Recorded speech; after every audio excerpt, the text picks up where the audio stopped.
Welcome to Recap King. In this video, we will explain the autopsy of Jane Doe. This movie tells the story of a team of father and son coroners to investigate the death of a beautiful Jane Doe. As they aim to ascertain who she is and how she died, they find an increasingly bizarre sequence of clues.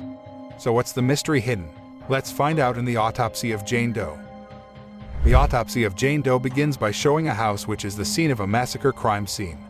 One family was killed, but the police found no sign of forced entry. From the pattern of bloodstains at the scene, the police could conclude that the victims were trying to escape.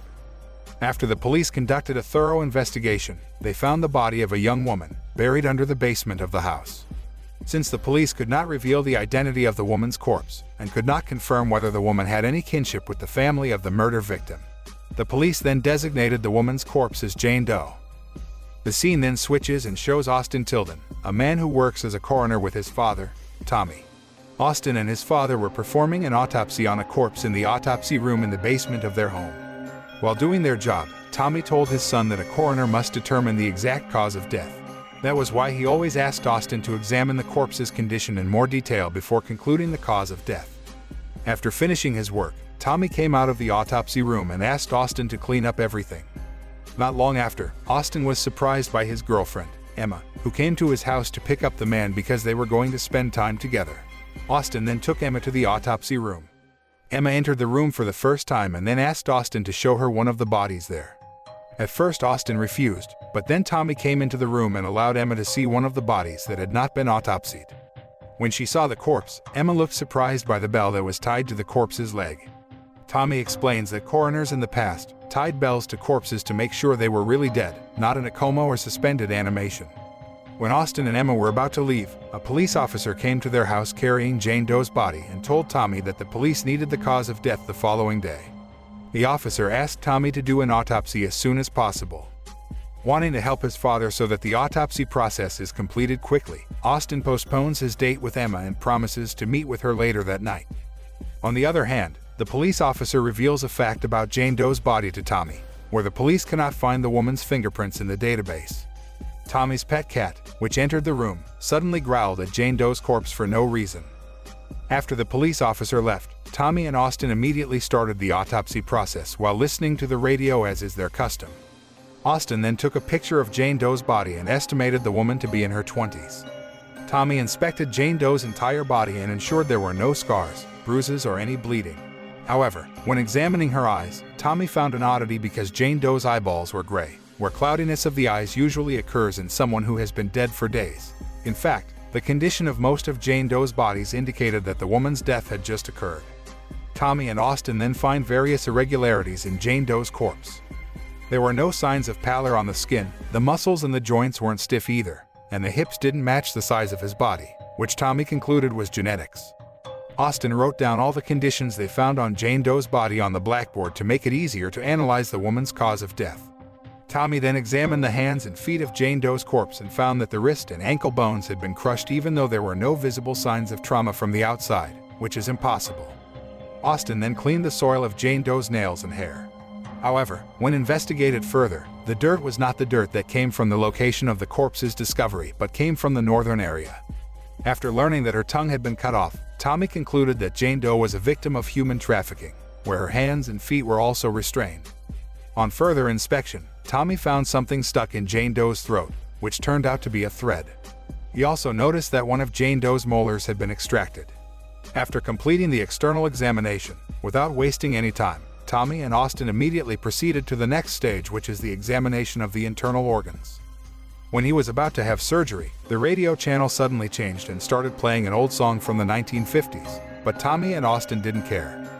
After completing the surgery, Tommy again finds strangeness in Jane Doe's corpse. Her lungs were blackened as if she had suffered third-degree burns, and her internal organs showed multiple cuts and scar tissue.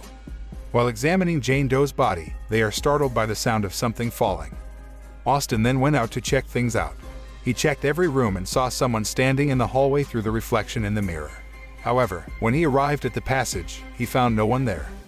Austin then continued to another room and arrived at a warehouse where he heard a strange sound coming from inside. He then checked the air vent as he believed the strange sound was coming from inside. He had fallen because he was startled by something. Tommy then followed his son and they both found their pet cat was badly injured. Tommy quickly breaks the cat's neck to end his suffering before reluctantly cremating the cat. Tommy and Austin continued the autopsy process and found the Jimson weed plant that can cause paralysis in Jane Doe's stomach. Not only that, Tommy also found a small cloth package in which Jane Doe's molars were missing. The two discovered strange Roman numerals, letters, and diagrams drawn on the wrapped cloth upon further investigation. Tommy then skinned Jane Doe's body and found similar symbols inside the woman's skin. At the same time, the radio in the autopsy room again experienced frequency disturbances, and all the lights in the room suddenly exploded and the room became pitch black. Austin then turned on the flashlight, shone across the room, and managed to locate his father. However, how shocked they were after finding out that all the corpses that were there had disappeared. Tommy and Austin then decided to get out of there immediately. However, upon reaching the lift was not functioning and there was a sound of a falling tree where it had blocked the only remaining access exit after the lift became unusable. The father and son were trapped in the basement. Austin tried calling for help with his cell phone, but got no signal. They then decided to go to the office after hearing several knocks coming from nowhere. After locking the door, Tommy tried to contact the police by telephone, but the line was lost. In the confusion, Tommy and Austin heard the sound of a bell from behind the door, which was from the bell they always tied to corpses to ensure their death. Austin then peeked through the gap in the door and saw that one of the missing bodies had been standing there. The corpse then tried to break down the door, and they immediately blocked the door with a cupboard. When the sound of the bell and the slam of the door stopped, Austin checked the situation and made sure that no one was out there. Because they think that Jane Doe's corpse is the cause of all the strangeness they are currently experiencing, they then decide to burn the woman's body. They rushed back to the autopsy room and Jane Doe's body was still lying motionless in its place. Tommy immediately burned Jane Doe's body, but the fire spread so quickly that it spread to the ceiling of the room. The two of them then rushed to put out the fire before the entire room caught fire. But most surprising of all, Jane Doe's corpse was completely unharmed, not even a scratch. Tommy and Austin then heard a sound indicating the elevator was working again. They immediately rushed there while carrying an axe just in case something unexpected happened. They made it to the front of the elevator and waited for the elevator doors to open. In the dark, Austin was faced with a pitch-black morgue hallway. The man heard the sound of a bell approaching them from the dark hallway and frantically pressed the button for the elevator to quickly open. As the sound of the bell drew nearer and nearer, the elevator doors finally opened and Austin pulled his father into the elevator. However, they encountered problems when they were about to close the elevator door. Since the elevator doors couldn't close completely, they couldn't reach the top floor either. The sound of the bell rang closer and closer in front of the elevator doors. Tommy, who felt panicked, then grabbed an axe and killed the figure in front of the door who he believed was one of the bodies that had risen again. When the bell no longer sounded, he then got out of the elevator and found Emma already lying lifeless. Tommy was devastated when he found out that he had killed Emma. In adversity, they feel certain that Jane Doe's corpse has prevented them from knowing the truth about her death. The two then decided to return to the autopsy room and find a way to stop Jane Doe's terror. Austin then dissected Jane Doe's cranium, took a sample of brain tissue cells, and then stitched it back together. After conducting tests, Tommy concludes that Jane Doe's brain tissue cells are still active, which proves that the woman is somehow still alive. Austin then examined the symbols on the wrapping cloth found inside her stomach and found that the symbols referred to Leviticus chapter 20 verse 27 and the number 1693, which was concluded as the year.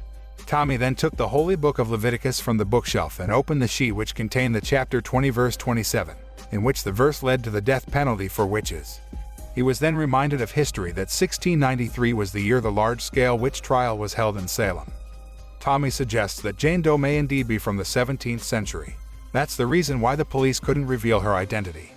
He then concludes that the Salem court may have executed an innocent woman for considering her to be a witch in the past, who now wants revenge. However, it is also possible that Jane Doe was once a witch. After successfully uncovering an important fact about Jane Doe, the bell rings again and the missing bodies try to barge into the autopsy room. Austin tried to hold the door with all his might. Knowing that their situation is getting worse, Tommy then approaches Jane Doe's corpse and tries to communicate with her, because technically, Jane Doe is still alive and Tommy just needs to talk to her. Tommy then offers himself to Jane Doe as a sacrifice and begs her not to kill Austin.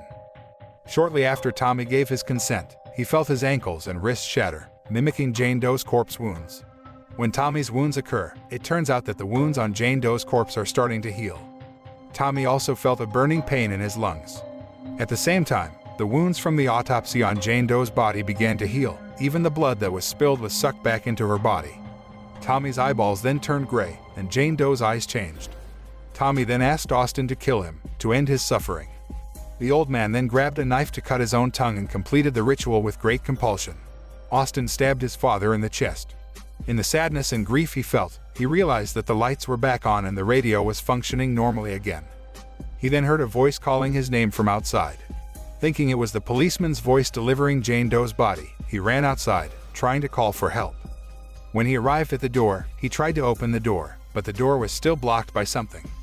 Before long, Austin heard the cop calling his name, suddenly disappearing and being replaced by the same old song that sounded when they were about to autopsy Jane Doe's body. Austin immediately felt panic and fear, especially after hearing the sound of the bell approaching towards him. He didn't find anyone there. However, when he turned around, he saw the apparition of his father's corpse already standing in front of him, and was so shocked, he tripped over the railing and fell to his death.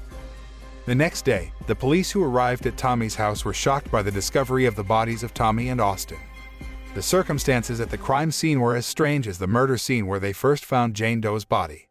Police also found that Jane Doe's body was still in the same condition as when they brought her to Tommy's house for an autopsy. Jane Doe's body was then moved to another place for an autopsy. The film ends by showing the scene inside the ambulance transporting Jane Doe's body, where the radio in the ambulance plays the same old song Austin and Tommy heard when they handled Jane Doe's body, and the body's big toe twitches.